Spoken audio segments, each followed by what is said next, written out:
महाभारत। महाभारत जो 5000 वर्ष पूर्व लड़ा गया, जिसमें असंख्य योद्धाओं की मृत्यु हुई, यह इतिहास के सबसे भीषण युद्धों में से एक था। इस युद्ध के घटित होने के कई कारण रहे जो हस्तिनापुर को उसके अंत तक ले गए। लेकिन क्या आप जानते हैं कि इस युद्ध का पहला बीज कहाँ फूटा और ये सब कहाँ से शुरू हुआ?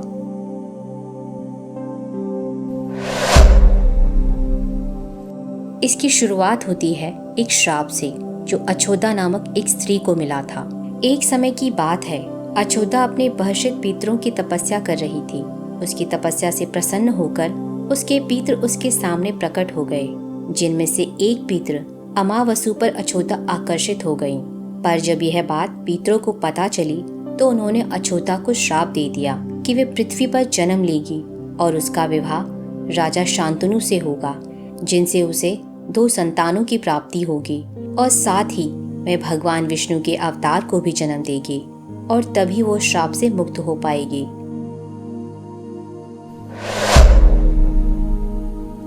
एक राजा थे वसु, जो मोक्ष प्राप्ति के लिए तपस्या करने लगे। देवराज इंद्र ने उन्हें अपने राज्य को वापस संभालने के लिए राजी किया और उन्हें एक विमान भी दिया, जिससे वह ऊपर से अपने राज्य पर निगरानी रख सकें। एक दिन राजा को अचानक शिकार के लिए जाना पड़ा। उनका मन अपनी पत्नी गिरका में ही उलझा रहा, जिससे उनका वीर बाहर आ गया। राजा वसु नहीं चाहते थे कि उनका वीर व्यर्थ हो, इसीलिए उन्होंने अपने वीर को एक पत्ते में बांधकर एक पक्षी के हाथ उसे अपनी रानी के पास पहुंचाने के लिए कहा, जिससे वह रानी गर्भ धारण कर ले। लेकिन जब वह पक्षी उस वीर को ले जा रहा था, तब वह वीर एक मछली के मुख में चला गया, जिससे वह गर्भवती हो गई। यह मछली अपने पूर्व जन्म में एक अद्रिका नामक अप्सरा थी, जिसे ब्रह्मा जी द्वारा मछली बनने का श्राप मिला था। जब अद्रिका मछुआरों के जाल में फंस गई और जब उसे काटा गया, उसमें से 2 बच्चे मिले, एक लड़का था और एक लड़की। उन दोनों बच्चों को मछुआरे राजा वसु के पास ले गए। राजा ने बेटे को तो स्वीकार कर लिया, पर बेटी को स्वीकार करने से इनकार कर दिया और कहा, इसमें से मछली की दुर्गंध आती है। तब मछुआरों के प्रमुख ने उसे अपनी बेटी के रूप में स्वीकार किया, जिसका नाम रखा गया सत्यवती। सत्यवती वही अछोदा थी जिसे उसके पितरों द्वारा श्राप मिला था। सत्यवती का जन्म मछली के गर्भ से हुआ था, जिसकी वजह से उसके शरीर से मछली की गंध आती थी। इसी कारण उसका नाम मत्स्य गंधा भी पड़ा। सत्यवती मछुआरों के बीच पली बड़ी और वह लोगों को नदी पार कराने का कार्य किया करती थी।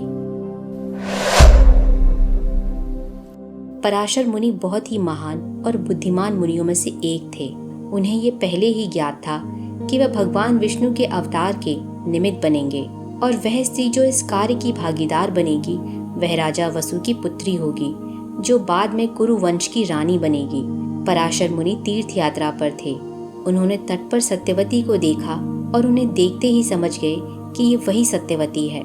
सत्यवती को देखते ही पराशर मुनि ने उनसे नदी पार करवाने को कहा। सत्यवती ने पराशर मुनि को नदी पार करवाना शुरू किया।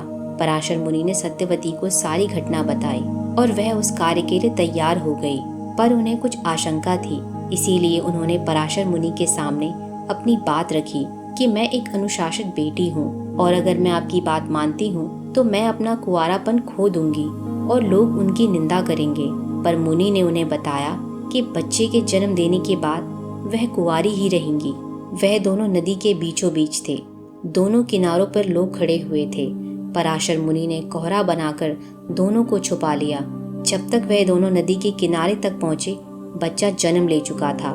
जिसके बाद पराशर मुनि ने सत्यवती के शरीर की मछली की गंध को एक सुगंध में बदल दिया, जिसे 1 योजन से महसूस किया जा सके।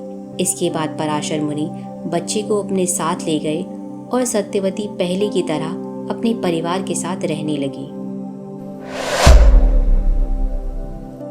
गंगा ने शांतनु और अपने पुत्र भीष्म को शांतनु के पास छोड़ा और भीष्म शांतनु के साथ रहने लगे। एक बार शांतनु ने यमुना के तट पर एक स्त्री को देखा जो नाव चला रही थी। सत्यवती को देख शांतनु उस पर मोहित हो गए और सत्यवती के पिता दशराज के पास उनकी पुत्री सत्यवती से विवाह करने का प्रस्ताव रखा।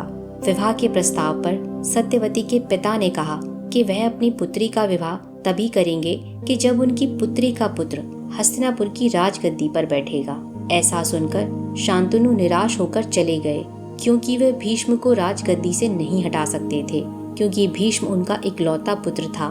लेकिन जब भीष्म को इस बारे में पता चला कि उनके पिता किसी स्त्री से प्रेम करते हैं और वह उनके कारण उस स्त्री से विवाह नहीं कर पा रहे थे, और उस स्त्री के पिता की शर्त के बारे में भी पता चला, तब भीष्म ने प्रतिज्ञा ली कि वह कभी विवाह नहीं करेंगे। और उन्होंने सत्यवती के पिता को भरोसा दिलाया कि सत्यवती की संतान ही सिंहासन पर आसीन होगी, जिसके बाद सत्यवती और शांतनु का विवाह हुआ। सत्यवती ने 2 पुत्रों को जन्म दिया। पहले थे चित्रांगद और दूसरे थे विचित्रवीर्य। शांतनु के स्वर्गवास के पश्चात चित्रांगद राजा बने। कई वर्षों तक उन्होंने भीष्म के मार्गदर्शन में राज्य किया और एक गंधर्व ने चित्रांगद को युद्ध के लिए चुनौती दी। यह युद्ध 3 साल तक चला, जिसमें चित्रांगद मारे गए, जिसके बाद विचित्रवीर्य राजा बने। काशी के राजा ने अपनी 3 बेटियां अंबा, अंबिका और अंबालिका का स्वयंवर का आयोजन किया और भीष्म उन 3 दुल्हनों को अपने भाई विचित्रवीर्य के लिए दुल्हन के रूप में ले आए। लेकिन अंबा वापस चली गईं। अंबिका और अंबालिका से विवाह करने के 7 साल बाद विचित्रवीर्य की तपेदिक से मृत्यु हो गई। अब सत्यवती पर संकट आ गया, क्योंकि उसके दोनों पुत्र बिना संतान के मृत्यु को प्राप्त हुए और भीष्म ने जीवन भर विवाह न करने की प्रतिज्ञा ले रखी थी, जिसे वे किसी भी कीमत पर तोड़ नहीं सकते थे। उसके पश्चात सत्यवती ने भीष्म को बताया कि पराशर मुनि से उनको एक पुत्र की प्राप्ति हुई थी, जिसे वह अपने साथ ले गए। जन्म के समय व्यास जी ने अपनी माता सत्यवती को वचन दिया था कि जब भी उनकी माता उन्हें याद करेंगी वे प्रकट हो जाएंगे, और सत्यवती ने ऐसा ही किया। उन्होंने अपने पुत्र व्यास जी को याद किया और व्यास जी प्रकट हुए। सत्यवती ने अपने वंश को आगे बढ़ाने के लिए व्यास जी से प्रार्थना की कि वह विचित्रवीर्य की पत्नियों के साथ नियोग करें और उन्हें गर्भवती करें, ताकि उनका वंश आगे बढ़ पाए, जिसके लिए सत्यवती ने अंबिका और अंबालिका को मना लिया। सबसे पहले व्यास जी ने अंबिका के साथ संगम किया।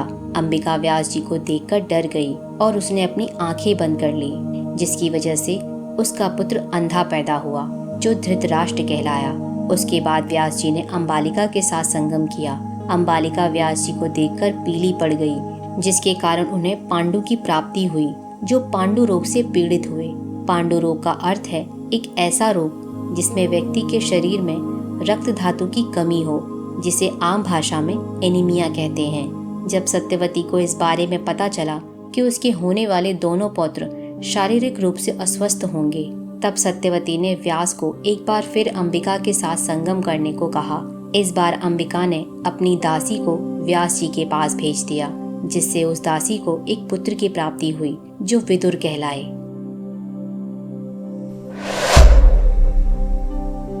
जब सत्यवती को व्यास जी से पता लगा कि उनके पौत्र कौरवों की वजह से कुरुवंश का नाश हो जाएगा और वह इस दुख को सह नहीं पाएंगी, इसीलिए उन्हें जंगल में जाकर ध्यान और योग करना चाहिए।